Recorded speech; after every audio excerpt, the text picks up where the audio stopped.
Assalamualaikum warahmatullahi wabarakatuh. Perkenalkan, saya Nina Dolatul Mahmuda dengan NIM 042111333085. Di sini saya akan menjawab pertanyaan ujian tengah semester dari mata kuliah statistik untuk akuntan. Di sini saya menggunakan database dari Startup Indonesia. Nah, di sini saya akan menjawab 4 pertanyaan. Untuk pertanyaan yang pertama, yaitu apakah rata-rata jumlah karyawan wanita berbeda dari 0,30? Di sini saya menggunakan alat uji one sample t-test, karena di sini kita akan menguji perbedaan antara dalam satu populasi. Nah, di sini saya memiliki H0, hipotesis nolnya, yaitu rata-rata jumlah karyawan wanita itu tidak sama dengan 0,30, dan H1-nya rata-rata jumlah karyawan wanita berbeda dengan 0,30. Nah, di sini saya menggunakan Excel, saya memasukkan rumus secara manual seperti ini dan menghasilkan data seperti yang ada di kotak ini. Lalu kita bisa langsung saja melihat kesimpulan, kita dapat mengambil kesimpulan dari nilai p-value-nya. Di sini p-value-nya dapat kita lihat yaitu sebesar 0,00.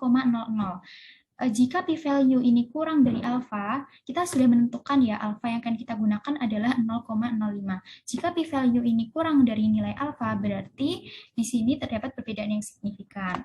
Seperti yang kita lihat, p-value-nya 0,00 yang sudah pasti lebih kecil dari nilai alfa, sehingga rata-rata jumlah karyawan wanita itu berarti tidak sama dengan 0,30 atau terdapat perbedaan yang signifikan sehingga H0-nya diterima dan H1-nya ditolak.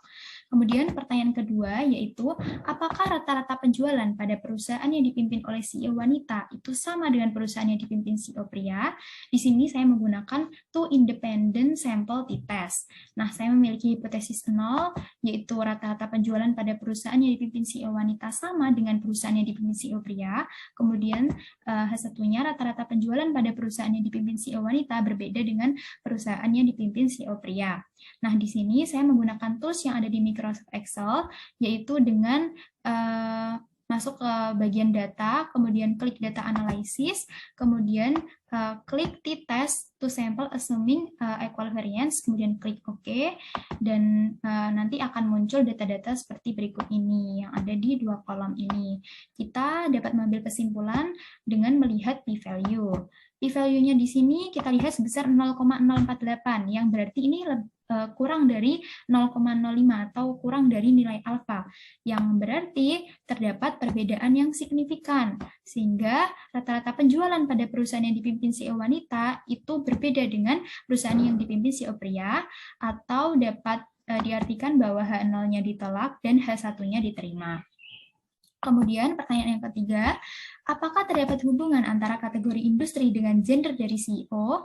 Di sini kita menggunakan alat uji chi-square test karena kita akan melihat hubungan gitu antara skala nominal. Di sini saya memiliki H0-nya terdapat hubungan antara kategori industri dengan gender dari CEO, dan H1-nya tidak terdapat hubungan antara kategori industri dengan gender dari CEO. Di sini saya sudah membuat tabel berupa ringkasan dari jumlah-jumlah kategori dan gender CEO. Kemudian di sini saya juga membuat tabel ekspektasi dengan menggunakan rumus sebagai berikut. Nah, dari hasil ini saya dapat menghitung p-value-nya, yaitu dengan menggunakan rumus chi-test dan menghasilkan nilai 0,98, di mana 0,98 ini lebih besar dari 0,05 atau lebih besar dari nilai alfa, yang berarti di sini dapat diambil kesimpulan bahwa tidak terdapat hubungan antara kategori industri dengan gender dari CEO, atau H0-nya itu ditolak dan H1-nya itu diterima. Kemudian lanjut di pertanyaan yang keempat, apakah rata-rata penjualan sama dengan rata-rata anggaran pemasaran? Di sini saya menggunakan alat uji parity test. Saya memiliki H0, rata-rata penjualan sama dengan rata-rata anggaran pemasaran, dan saya juga memiliki H1 berupa rata-rata penjualan berbeda dengan rata-rata anggaran pemasaran. Di sini saya menggunakan tools data, kemudian klik data analysis sama seperti tadi, kemudian kita pilih yang t-test paired to sample for means, klik OK, kemudian nanti kita akan mengisi seperti berikut ini, dan akan memunculkan kolom yang seperti ini. Nah, dari sini kita langsung saja melihat dari p-value-nya. P-value-nya kita lihat sebesar 0,00, yang berarti kurang dari 0,05 atau kurang dari nilai alfa, yang dapat diambil kesimpulan bahwa terdapat perbedaan signifikan antara rata-rata penjualan dengan rata-rata anggaran pemasaran. Berarti di sini H0-nya ditolak dan H1-nya diterima. Sekian jawaban saya. Apabila ada kurang lebihnya saya mohon maaf. Sekian. Wassalamualaikum warahmatullahi wabarakatuh.